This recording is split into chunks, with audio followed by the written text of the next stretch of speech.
Elle dit, la gloire est bannie d'Israël, car l'arche de Dieu est prise. 1 Samuel 4, 22. Élie savait tout cela. Cependant, il ne réprimanda pas ses fils. C'est pourquoi Dieu dut le punir sévèrement, selon 1 Samuel 4, 1 à 6. Élie savait que ses fils vivaient dans le péché. Cependant, il leur permit de transporter l'arche sur le champ de bataille. Ce sont quelques raisons de la stérilité de la mort constatée en séjour parmi le peuple de Dieu. Cela me choque lorsque je vois des serviteurs de Dieu mendier de l'argent.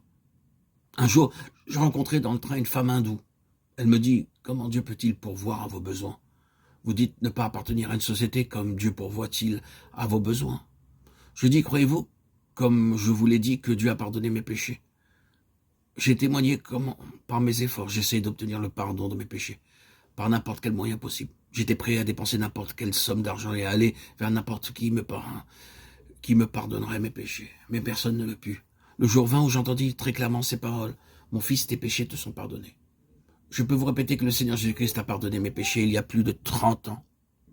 Si vous croyez que Dieu peut pardonner un pécheur, il est très facile de croire que le même Dieu vivant peut subvenir à tous mes besoins. Je le crois. Je le sais par expérience. Nous ne devons pas demander de l'argent. Le faire est un manque de foi. Si nous sommes serviteurs de Dieu, Dieu ne faillira jamais envers ses serviteurs. Aussi, je veux le prêter à l'Éternel. Il sera toute sa vie prêté à l'Éternel. 1 Samuel 1, 28. Depuis le premier livre de Samuel jusqu'à la fin du deuxième livre des Chroniques, nous rencontrons les noms de 4 personnes qui jouèrent un rôle très important pour le retour de cette gloire perdue. Le premier est Anne, le second Samuel, le troisième David et le quatrième Salomon.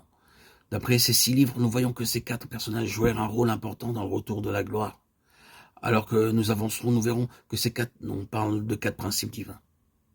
En accomplissant ces principes, nous verrons la gloire de Dieu bannie descendre dans nos cœurs, nos assemblées et notre œuvre. Tout d'abord dans 1 Samuel 1, 2.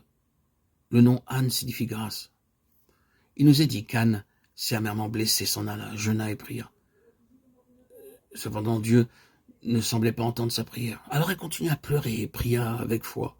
Elle versait des larmes à cause de son besoin. Elle ne savait pas que Dieu aussi pouvait avoir quelques besoins. Alors sa prière changea.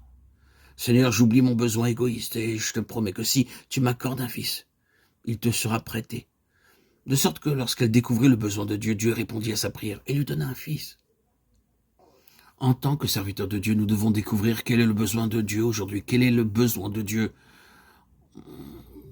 Quel est le besoin de Dieu en Afrique, en Europe, en Amérique, en Inde du Nord ou du Sud? Nous devons le découvrir par la prière. Samuel faisait le service devant l'Éternel, 1 Samuel 2, 18, et le jeune Samuel grandissait auprès de l'Éternel, 1 Samuel 2, 21. Je crois que par Anne, nous apprenons comment prier. Bien qu'Anne pria en jeûnant avec larmes et avec foi, bien qu'elle fût sincère et pieuse, malgré cela, Dieu n'écoutait pas sa prière. Il attendit jusqu'à ce qu'elle comprît son besoin. Dieu a sa propre manière de travailler. Il désirait un homme, car il ne peut pas travailler sans un homme. Il désirait un homme qui lui soit donné délibérément. Et pour cela, il patientait. Nous n'avons aucun droit de commander Dieu. Ses voix sont au-dessus de nos voix. C'est en toute sécurité que nous devons nous attendre à lui. Connaît-il du dessein de Dieu en ce qui concernait Anne? Dieu attendait patiemment. Et il lui plut de choisir Anne pour être sa partenaire.